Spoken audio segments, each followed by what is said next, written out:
Assalamualaikum warahmatullahi wabarakatuh. Halo semuanya, perkenalkan nama saya Alisa Puspitaningrum dengan NIM 860148748, Prodi S1 PGSD, asal UT Palembang.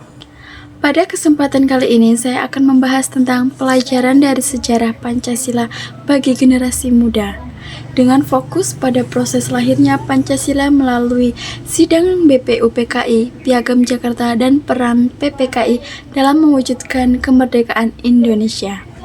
Peristiwa penting lahirnya Pancasila. Sejarah mencatat bahwa Pancasila lahir melalui sidang Badan Penyelidik Usaha-Usaha Persiapan Kemerdekaan Indonesia, disingkat BPUPKI, yang berlangsung dari tanggal 29 Mei sampai 1 Juni 1945. Dalam sidang tersebut, para tokoh bangsa seperti Mr. Muhammad Yamin, Prof. Soepomo, dan Insinyur Soekarno mengusulkan dasar negara Indonesia merdeka. Puncaknya terjadi pada 1 Juni 1945 ketika Insinyur Soekarno menyampaikan gagasan tentang 5 dasar yang ia namakan Pancasila. Kemudian pada 22 Juni 1945 terbentuklah Piagam Jakarta, hasil kompromi antara berbagai golongan bangsa, baik yang beragama Islam, Kristen maupun dari suku dan daerah yang berbeda. Peristiwa ini menunjukkan semangat luar biasa dari para pendiri bangsa untuk mencari kesepakatan bersama demi persatuan Indonesia, meskipun mereka memiliki pandangan berbeda-beda. Selanjutnya, peran PPKI dalam implementasi Pancasila. Setelah BPUPKI dan Piagam Jakarta, dibentuklah Panitia Persiapan Kemerdekaan Indonesia, disingkat PPKI, pada tanggal 7 Agustus 1945. PPKI memiliki peran penting, yaitu 1.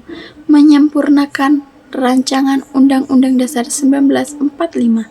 Yang kedua ada memilih dan penetapan Presiden dan Wakil Presiden pertama Indonesia, yaitu Insinyur Soekarno dan Dr. Andes Muhammad Hatta. Yang ketiga, membantu membentuk struktur pemerintahan awal Republik Indonesia.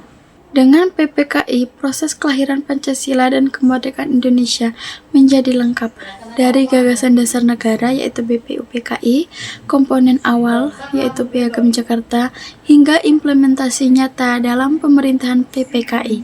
Nilai Pancasila yang tercermin. Dari peristiwa lahirnya Pancasila ini terdapat beberapa nilai penting yang menonjol, yaitu persatuan Indonesia tercermin dari sikap para tokoh yang mau berkompromi dan mengutamakan kepentingan bangsa di atas kepentingan pribadi atau kelompok. Ketuhanan yang Maha Esa, karena sejak awal para pendiri bangsa menyadari bahwa dasar negara Indonesia harus berlandasan moral dan keimanan kepada Tuhan.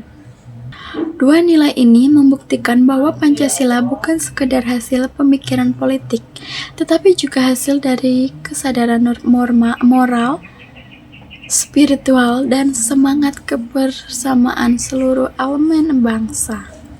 Sebagai generasi muda, saya merasa sejarah lahirnya Pancasila memberikan pelajaran penting.